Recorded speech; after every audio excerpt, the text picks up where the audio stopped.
நம்ம சிறகடிக்காசுல ஒரு வழியா பப்பரப்ப முடிச்சு கல்யாணம் பண்ணிட்டு அதோட அவங்க எல்லாருமே கோயிலுக்கு மொத்தமா வந்திருக்காங்க. அப்ப ஜோசிகர் கிட்ட சொன்னாரு, நீங்க சொல்ற பேச்சு கிட்ட தானே கல்யாணம் பண்ண, என் வாழ்க்கை இனிமே எல்லாமே நல்லதா அமையலாம் அப்படின்னு. அந்த பொண்ணு நீங்க கல்யாணம் பண்ணிட்டீங்க, இனிமே நீங்க கோடீஸ்வரனா வருவீங்க பாருங்க அப்படின்னு பேசிட்டு உடனே விஜய் வந்து பாக்குறாங்க, டேய் நீ என்னடா இங்க பண்ணிட்டு இருக்க, நான் கூப்பிடும்போது வரமாட்டேன்னு சொன்னா இப்ப எங்கடா பண்ணிட்டு இருக்க அப்படின்னு. இல்லமா என் ஃப்ரெண்டுக்கு இங்கதான் கல்யாணம் நடந்ததுமா, அதனால நாங்க எல்லாருமே இங்க வந்தோம் அப்படின்னு சொல்லிட்டு அவங்க அம்மாக்கு ஒரு பக்கம் பதில் சொல்றாரு, ஒரு பக்கம் அந்த பொண்ணு வீட்டுல இருக்கவங்க எல்லாம் தேடிட்டே இருக்கும்போது பாத்தீங்கன்னா அந்த பொண்ணோட அவங்க அம்மா வந்து மாப்பிள்ள அப்படின்னு சொல்லிட்டு கூப்பிடுறாங்க. அவர் அப்படியே ஷாக்கா பாக்குறாரு, விஜய் அப்படியே ஷாக்கா பாக்குறாங்க, என்ன பண்றதுன்னு தெரியாம அவர் அப்படியே முடிச்சிட்டு இருக்காரு. அப்புறம் விஜய் மனோஜ் கேக்குறாங்க, அவங்க ஏன்டா ஒண்ணு மாப்பிள்ளன்னு கூப்பிடுறாங்க அப்படின்னு. நான் இல்லாம மாப்பிள்ள அப்படின்னு சொல்லிட்டு பின்னாடி அந்த ஜோசியர் போன் பேசிருக்காரு. அவரு கூப்பிட்டு இவர் தான் மாப்பிள்ள, நீங்க வந்துட்டு ஆல்ரெடி ஜோசியர் பார்த்ததானே. ஆமா நான் தான் பார்த்தேன் அப்படின்னு சொல்லிட்டு, நான் தான் இந்த பொண்ணை கல்யாணம் பண்ணிருக்கேன் அப்படின்னு சொல்லிட்டு சொன்னாரு. ஓ அப்படிங்களா, சரி ஓகே அப்படின்னு சொன்னா அவங்க அம்மாக்கு ஒண்ணுமே புரியல.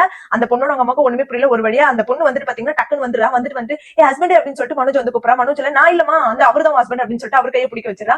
ஓ அப்படியா, கேம் மாறிடுச்சா அப்படின்னு விஜய் ஒரு குழப்பமா இருக்க. ஒரு வழியா மனோஜ் அதை இதை பேசி சமாளிச்சுட்டமா, இப்ப நீங்க வீட்டுக்கு போங்க, நான் அப்புறமா வரேன், எனக்கு கொஞ்சம் வேலை எல்லாம் இருக்கு, அதெல்லாம் முடிச்சு வரேன் அப்படின்னு சொன்னா, சரிடா நீ பாத்து வா அப்படின்னு சொல்லிட்டு அவங்க அம்மா வீட்டுக்கு கிளம்புறாங்க. அட அவர் வந்து ஜோசியர்ல என்னங்க இப்படி மாட்டி விட்டாரு அப்படின்னு, நீங்க அமைச்சு வச்சு தானே, நீங்களே அனுபவிங்க வாங்க போலாம் அப்படின்னு சொல்லிட்டு அந்த அவங்களோட ஃப்ரெண்டு கூட்டு போறாரு. அதுக்கப்புறம் பாத்தீங்கன்னா வெளியே வந்து விஜய் நினைச்ச மாதிரி என் பையனுக்கு கல்யாணம் கண்டிப்பா நடந்து பார்வதி, ஏன்னா அவனுக்கு வந்து ஆசீர்வாத பெற்று கண்டிப்பா நடக்கும் பாரு அப்படின்னு சொல்லிட்டு அவங்க ஒரு பக்கம் பேசிட்டு இருக்காங்க. அதுக்கப்புறம் பாத்தீங்கன்னா பப்பரப்பா மனோஜ் கட்டுறாங்க. அவர் வந்து என்னங்க திடீர்னு என்ன மாப்பிள்ளை ஆக்கிட்டீங்க அப்படின்னு. என்னங்க பண்றது, நீங்களே பாத்தீங்களா என்ன மாதிரி நிலைமை, எங்க அம்மாக்கு கூட தெரிஞ்ச அவ்வளவு பெரிய பிரச்சனை ஆயிடும் அப்படின்னு சொன்னா, மாப்பிள்ளை சரி ஓகே அடுத்து சாந்தி முகூர்த்தம் இருக்கு, அதை நம்ம பண்ணணும் சாயங்காலம் அப்படின்னு. மனோஜ் சொல்றாரு, இல்ல ஆண்டி கண்டிப்பா எங்க அம்மா இன்னைக்கு என்ன பாத்துறாங்க, நான் வீட்டுக்கு போனா சந்தேகம் வந்து சொன்னா கண்டிப்பா வீட்டுக்கு போறேன் அப்படின்னு. ஜோசியர் கொஞ்சம் அவர் ஃப்ரீயா விடுங்க, அவர் தான் சொல்றாரு, இன்னொரு நாள் நானே பார்த்து சொல்றேன் அப்படின்னு பேசிட்டு இருக்கும்போது அந்த பொண்ணு வந்து ஹஸ்பண்ட் வா போலாம் அப்படின்னு.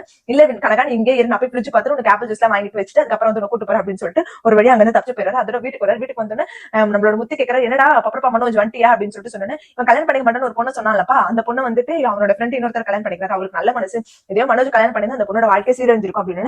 எப்படியாவது ரோகிணி கிட்ட இருந்து டைவர்ஸ் வாங்கிட்டு மனோஜ் நல்ல பொண்ணா பார்த்து கல்யாணம் பண்ற அப்படின்னு சொல்லிட்டு அவங்க அம்மா சவால் விட்டுருக்காங்க. அதோட இந்த எபிசோட முடிச்சிருக்காங்க. அடுத்த வாரம் வந்து பாத்தீங்கன்னா நம்மளோட அந்த பொண்ணு கல்யாணம் பண்ணிருக்காங்க கனகா, அவங்க வந்து பாத்தீங்கன்னா வராங்க மனோஜோட இதுக்கு வராங்க ஷோரூமுக்கு. அதே டைம் பாத்தீங்கன்னா ரோகிணி வராங்க. அந்த பொண்ணு வந்து கையை பிடிக்குது. ரோகிணி அதை பார்த்துட்டு அந்த பொண்ணை வந்து அவங்க ஃப்ரெண்டு கூட்டு போயிடுறாரு. ரோகிணி அப்படியே பார்த்து மனோஜ் முறைக்கிறாங்க. அதோட முடிச்சிருக்காங்க. மனோஜ் சொல்லி சமாளிப்பாரா இல்ல உண்மையை சொல்லிடுவாரா அப்படின்றது வந்து நம்மளுக்கு நெக்ஸ்ட் வீடியோல தெரியும். சோ வெயிட் பண்ணி பார்ப்போம். இந்த மாதிரி மோர் அப்படி கண்டிப்பா நம்ம சேனல் மறக்காம சப்ஸ்கிரைப் பண்ணிக்கோங்க.